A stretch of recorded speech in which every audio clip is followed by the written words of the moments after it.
Assalamualaikum warahmatullahi wabarakatuh. Perkenalkan, kami dari kelompok 4 dengan saya Miftah Ritanjung, absen 24. Saya Sasa Fardira Madani, absen 35. Saya Ratu Zara Fareta dari absen 33. Saya Putri Aldena dari absen 30. Saya Muti Andal Gasani dari absen 28. Saya Cahaya Putasari dari absen 14. Di sini kami akan membahas perang setelah abad ke-18, yaitu Perang Bone, Perang Aceh, dan Perang Bali.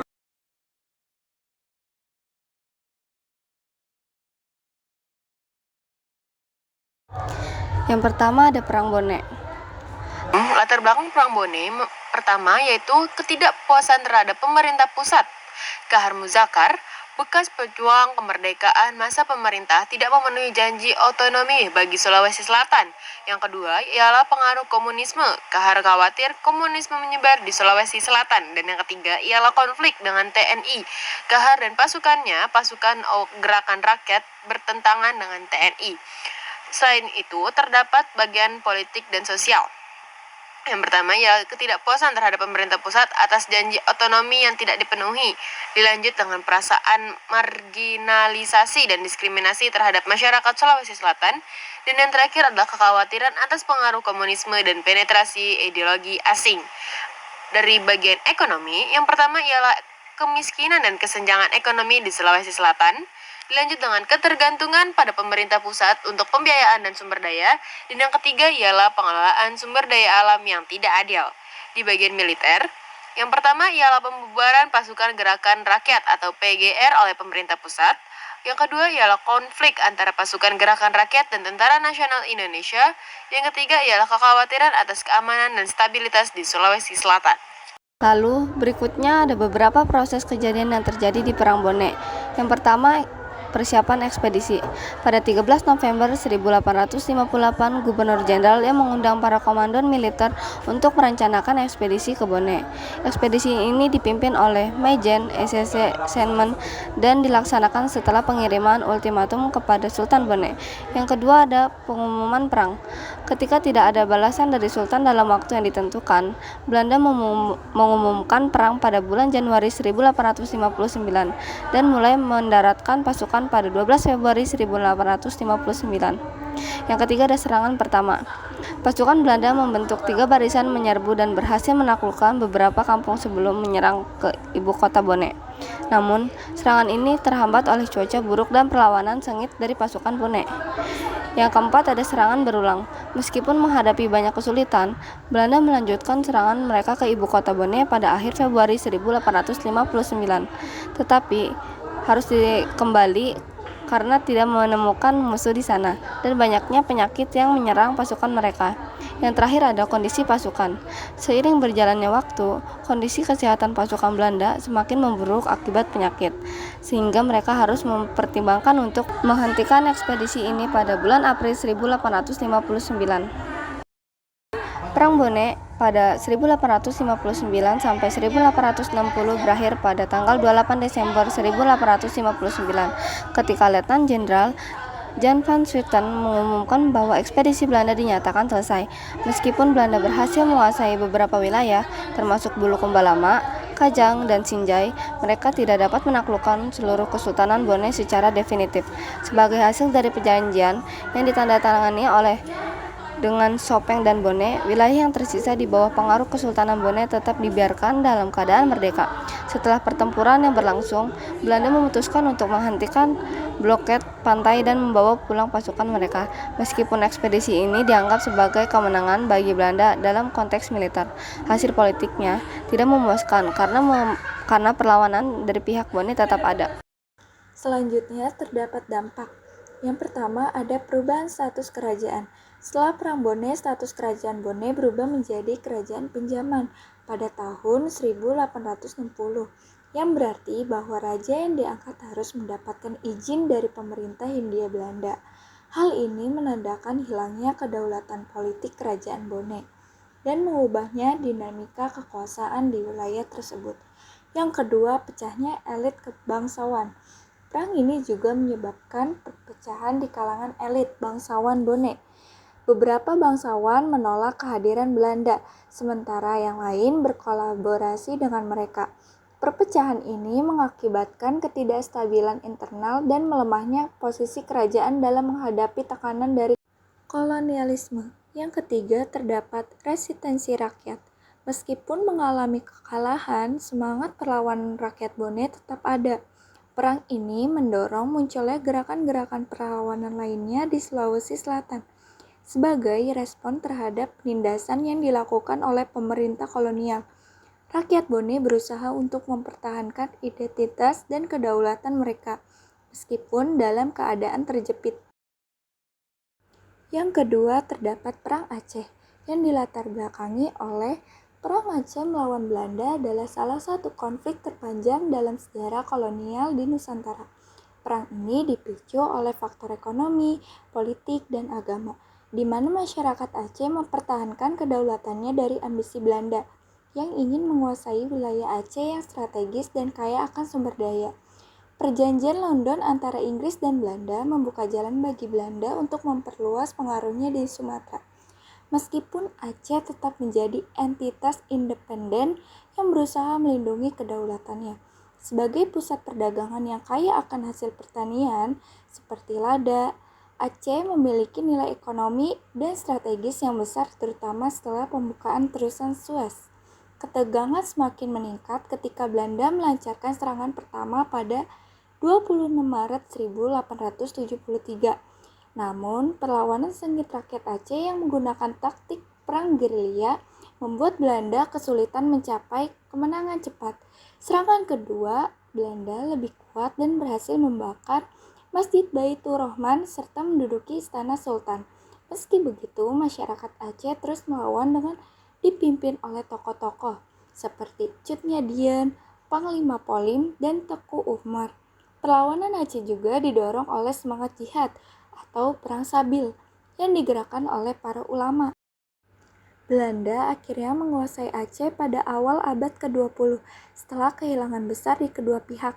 Strategi Belanda melibatkan pengiriman ahli orientalis untuk memahami budaya Aceh dan mematahkan perlawanan mereka. Perjuangan panjang ini menunjukkan ketahanan masyarakat Aceh meskipun mereka mengalami kehilangan besar, termasuk tewasnya pemimpin-pemimpin seperti Teuku Umar dan pengasingan Cut Nyadien. Kekalahan Aceh memungkinkan Belanda memperkuat kekuasaannya, meskipun perlawanan kecil tetap terjadi hingga invasi Jepang. Perang Aceh menjadi simbol perjuangan rakyat melawan penjajahan yang tercatat sebagai salah satu konflik paling bersejarah di Indonesia. Proses Perang Aceh dapat dibagi menjadi beberapa fase, yaitu fase pertama dari 1873 sampai 1874. Agresi militer Belanda 1. Belanda melancarkan serangan pertamanya ke Aceh pada tahun 1873 dengan mendaratkan pasukannya di bawah pimpinan Jenderal Kohler. Tujuan utama Belanda adalah merebut Istana Sultan Aceh. Namun, perlawanan sengit dari rakyat Aceh berhasil memukul mundur pasukan Belanda dan bahkan menewaskan Jenderal Kohler. Kegagalan ini menjadi pukulan telak bagi Belanda dan menunjukkan semangat perlawanan yang kuat dari rakyat Aceh. Fase kedua dari tahun 1874 sampai 1880, perlawanan gerilya. Setelah kegagalan agresi pertama, Belanda mengubah strategi dengan melancarkan serangan sporadis dan menduduki beberapa wilayah di Aceh. Namun, rakyat Aceh melakukan perlawanan gerilya yang efektif, dipimpin oleh tokoh-tokoh seperti Teuku Umar dan Cut Nyadien. Perlawanan ini menyulitkan Belanda dan memperpanjang konflik. Fase ketiga, dari 1880 sampai 1896, strategi konsentrasi.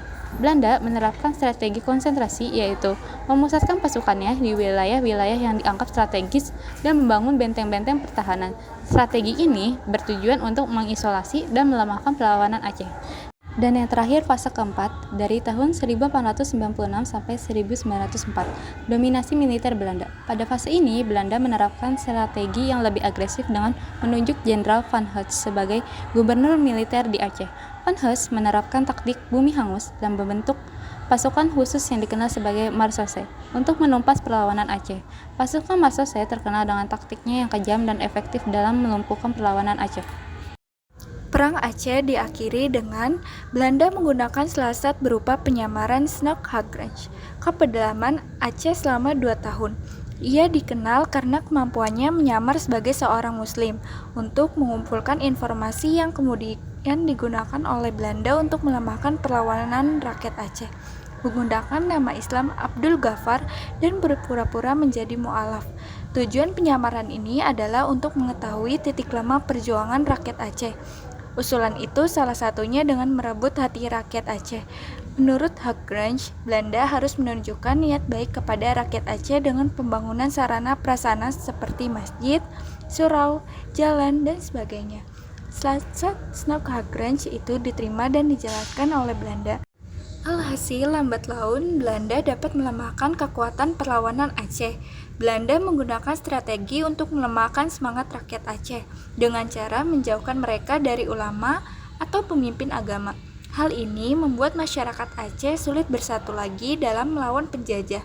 Strategi ini dibuat oleh seorang ahli Belanda bernama Snap Haggrange dan dijalankan oleh Mayor Johannes van Heijs.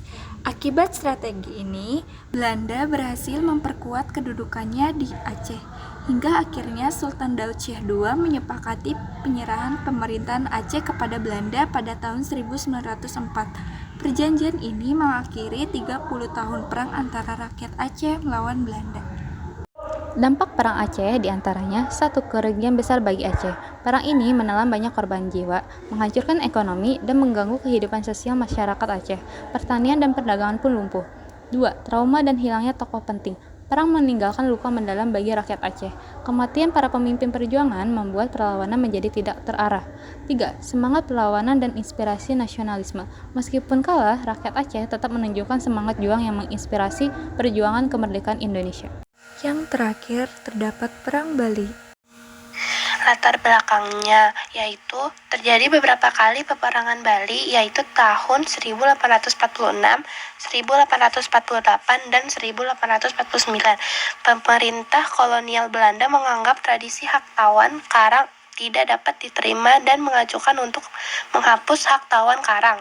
Atas bujukan Belanda, Raja-Raja Bali dapat menerima perjanjian untuk menghapus hukum tawan karang.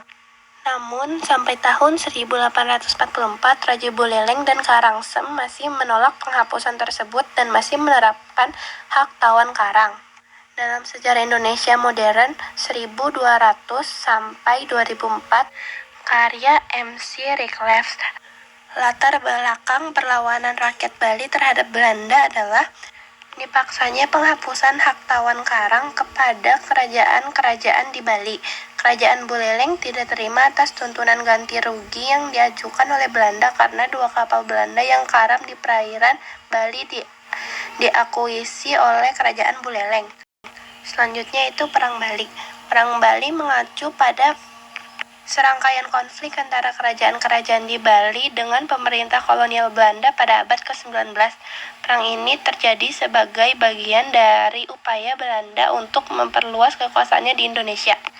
A. Perang Bali 1 tahun 1946. Pertama, Belanda menyerang kerajaan Buleleng, Bali Utara. Kedua, penyebab utama adalah pelanggaran hak tawan karang dan keengganan Buleleng tunduk pada Belanda. Belanda berhasil menduduki benteng Jagaraga, namun perlawanan rakyat Bali masih kuat. Yang B. Perang Bali kedua tahun 1848. Pertama, Belanda kembali menyerang kerajaan Buleleng dan memperkuat posisinya di Bali. Yang kedua, perlawanan rakyat Bali dipimpin oleh tokoh-tokoh seperti I Gusti Ketut Jalantik. Yang ketiga, meskipun Belanda memiliki teknologi militer yang lebih unggul, perlawanan sengit rakyat Bali membuat Perang Bali berlarut-larut. Lalu yang C, Perang Bali ketiga tahun 1849. Yang pertama, konflik ini dikenal sebagai Perang Jagaraga. Yang kedua, Belanda mengarahkan pasukan besar-besaran untuk menghancurkan benteng rakyat Bali di Jagaraga. Yang ketiga, setelah pertempuran sengit, Belanda berhasil merebut Jagaraga. I Gusti Ketut Jalantik mundur ke pegunungan untuk melanjutkan perlawanan. Yang terakhir, setelah perang ini, Belanda berhasil menguasai Buleleng dan sebagian wilayah di Bali Utara. Ketiga, Perang Puputan. 1. Puputan Bandung 1906. Kerajaan Bandung melawan Belanda dengan tradisi puputan atau perlawanan hingga titik darah penghabisan. Raja, keluarga kerajaan, dan rakyat memilih mati daripada menyerah. Kedua, Puputan Kelungkung 1908. Kerajaan Kelungkung juga melakukan puputan dalam menghadapi serangan Belanda yang menandai akhir perlawanan besar di Bali. Nomor 4. Akibat perang, Belanda berhasil menguasai Bali secara penuh. 2. Tradisi dan budaya Bali tetap terjaga, tetapi kerajaan-kerajaan Bali kehilangan kedaulatan. 3. Banyak rakyat Bali kehilangan nyawa akibat perang dan puputan. Perang Bali menunjukkan keberanian dan semangat perlawanan rakyat Bali, meskipun harus menghadapi kekalahan di bawah tekanan kolonialisme Belanda. Akhir Perang Bali. Perang Bali I berakhir dengan kemenangan mutlak pasukan Belanda atas pasukan Bali. Belanda berhasil menguasai wilayah Beleleng dan bagian wilayah Karangsem. Belanda juga berhasil menghancurkan kekuatan militer dan politik kerajaan Buleleng, yang merupakan kerajaan terbesar dan terkuat di Bali saat itu. Perang Bali I juga menimbulkan dampak yang besar bagi rakyat Bali, khususnya di wilayah Buleleng. Banyak rakyat Bali yang tewas, terluka, atau menjadi tawanan perang akibat perang ini. Banyak pula rumah, sawah, ladang, dan tempat ibadah yang rusak atau dibakar oleh pasukan Belanda. Rakyat Bali juga mengalami kesulitan ekonomi dan sosial akibat perang ini. Perang Bali I juga menimbulkan dampak yang besar bagi Belanda sendiri. Belanda harus mengeluarkan biaya yang besar untuk mengirimkan dan memelihara pasukan mereka di Bali. Belanda juga harus menghadapi perlawanan yang terus berlanjut dari rakyat Bali, khususnya dari Satu Gusti Ketut Jelantik yang merupakan pati kerajaan Buleleng. Satu Gusti Ketut Jelantik berhasil mengorganisir gerakan perlawanan rakyat Bali dengan menggunakan taktik gerilya dan bantuan dari kerajaan-kerajaan Bali lainnya. Perang Bali I juga menimbulkan dampak yang besar bagi sejarah Indonesia. Perang ini merupakan salah satu contoh perlawanan rakyat Indonesia terhadap penjajahan Belanda. Perang ini juga merupakan salah satu contoh perjuangan rakyat Indonesia untuk mempertahankan hak kebudayaan dan identitas mereka.